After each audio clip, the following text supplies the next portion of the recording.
Hello friends, તો આજે આપણે બનાવીશું એકદમ જલ્દી બની જાય સવારના નાસ્તામાં કે આપણે ભાગદોડમાં ટાઈમ ના હોય આપણા કને સવારના, તો આજે આપણે બનાવીશું એકદમ નવી ટ્રીક સાથે થેપલા। તો આપણે એક મોટો બાઉલ લીધો છે અને એનામાં આપણે ઉમેરીશે કસૂરી મેથી, સૂકી મેથીનો યુઝ કરીએ છીએ। તો જોઈ શકો છો તમે, આપણે સૂકી મેથી લીધી છે અને 1 ચમચી જેટલો આપણે અજમો લીધો છે।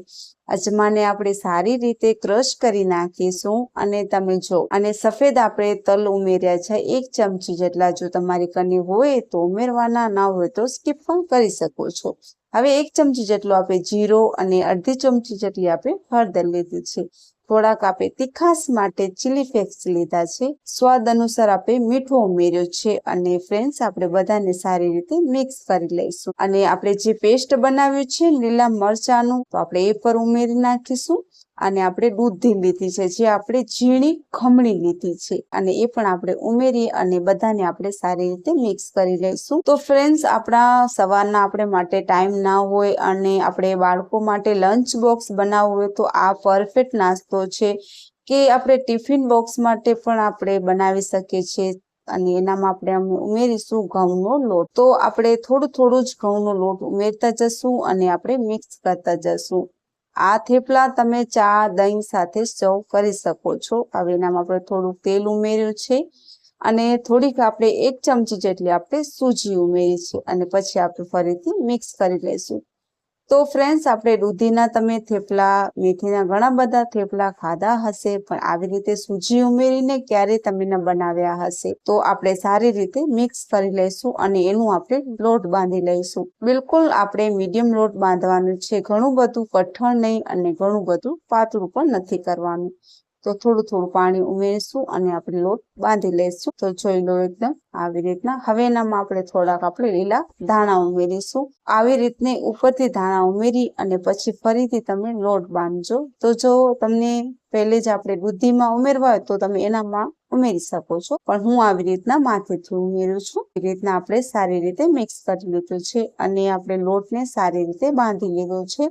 હવે એનામાં આપણે હવે ઉમેરીશું 1 ચમચી જેટલું તેલ અને પછી આપણે ફરીથી એને મસળી લઈશું। આપણે આવી રીતે ચમચીની તેલ ઉમેરી અને પછી મિક્સ કરીશું તો આપણા થેપલા બનાવવા માટે એકદમ સોફ્ટ અને એકદમ જલ્દી બની જશે આપણા થેપલા। ખાસિયત એ છે ફ્રેન્ડ્સ કે આપણે લોટ ઘણા બધા બાંધીએ તો સરખું ન બાંધાય અને આપણા થેપલા પણ સરખા ના બને। તો આવી રીતે જરૂરથી ટ્રાય કરજો। 5 મિનિટ તો આપણે રેસ્ટ કરવા તો 5 મિનિટ આપણી થઈ ગઈ છે અને તમે જો એકદમ સારી રીતે આપણો લોટ થઈ ગયો છે। થોડું આપણે પાટલા ઉપર મસળી લઈશું અને એનામાંથી આપણે લુઆ કાઢી લઈશું।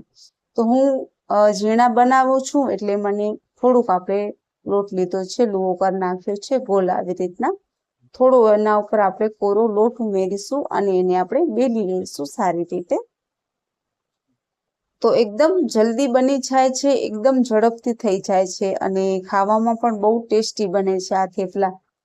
તો એકવાર તમે જરૂરથી ટ્રાય કરજો અને આપણે સરખી રીતે એને આપણે બેલી લઈશું। અને લોટને આપણે મીડિયમ સાઇઝનું કર્યું છે, ઘણું બધું કઠણ નથી અને ઘણું બધું પાતળું પણ આપણે નથી કર્યું। તો જો દેખાવામાં કેટલી સરસ લાગે છે અને ફ્રેન્ડ્સ, તમે એકવાર જરૂરથી ટ્રાય કરજો, ખાવામાં બહુ જ ટેસ્ટી લાગે છે। તો જોઈ શકો છો આપણું એકદમ મીડિયમ સાઇઝમાં આપણે થેપલું બનાવી નાખ્યું છે। સાઇઝનું કર્યું છે, હું તમને આવી રીતે દેખાઉં છું, જોઈ શકો છો તમે આવી રીતના।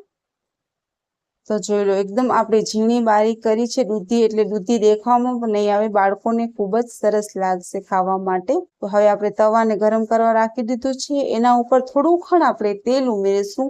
ફક્ત 1 ચમચી આપણે તેલમાં શેકીશું। તમારે પર ઘી હોય તો ઘી ઉમેરવાનું, બટર હોય તો બટરમાં પણ ઉમેરી શકો છો।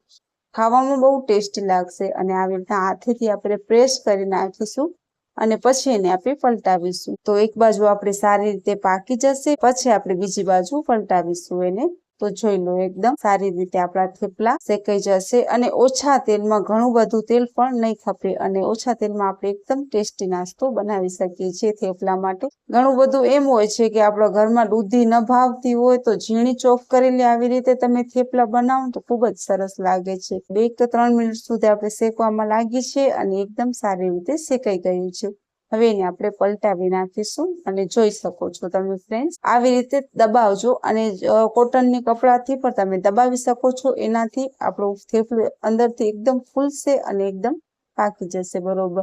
અને એના સાથે તમે ચટણી કે ચાય સવાર માટે ટિફિન બોક્સ લંચ બોક્સમાં તમે તૈયાર કરી શકો છો અને એ તમને ખૂબ જ સરસ અને ટેસ્ટી લાગશે. તમે આવી રીતે જરૂરથી ટ્રાય કરજો. તો ફ્રેન્ડ્સ તમને આ જ રેસીપી ગમી હોય, તમને સારી અને સિમ્પલ લાગી હોય તો તમે મારી ચેનલને લાઈક કરજો, શેર કરજો અને સબસ્ક્રાઈબ કરજો. અને આવી રીતે તમે થેપલો જરૂરથી ટ્રાય કરજો. ત્યાં સુધી તમારું ધ્યાન રાખજો ફ્રેન્ડ્સ. ધન્યવાદ.